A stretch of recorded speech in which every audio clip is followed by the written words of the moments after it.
Everyone আসসালামু আলাইকুম। কেমন আছেন সবাই? আশা করি সবাই অনেক ভালো আছেন। আলহামদুলিল্লাহ আমরাও ভালো আছি। আজকে একটি ব্লগ আপনাদের সাথে শেয়ার করছি। কি করেছি সারাদিন, কী খেয়েছি বা কী করেছি সেটা থাকছে এই ব্লগে।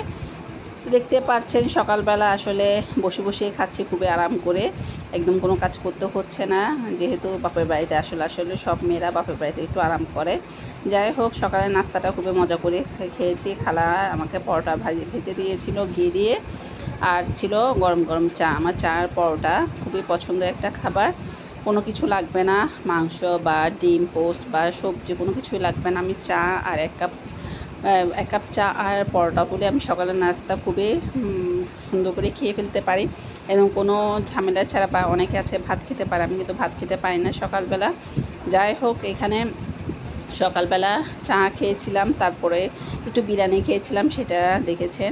এরপরে আজকে কী রান্নাবান্না করছি, যেহেতু শুক্রবারের দিন কী রান্নাবান্না হবে দেখতে পাচ্ছেন। রূপচাঁদা মাছ ফ্রাই করেছে, এরপরে আলু দিয়ে দেশি মুরগির ঝোল করেছি একটু পাতলা করে, এরপরে অবশেষে ধনেপাতা দিয়ে মুরগির মাংসটা নামিয়ে ফেলছি।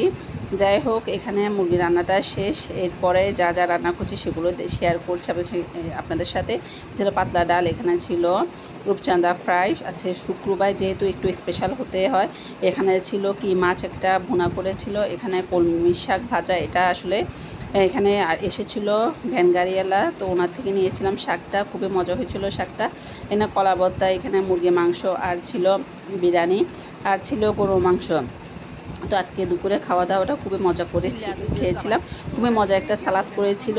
যাই হোক, সন্ধ্যায় একটু চা নাস্তা খেয়েছিলাম, একটু চানাচুর মাখা খেতে ইচ্ছে করছিল।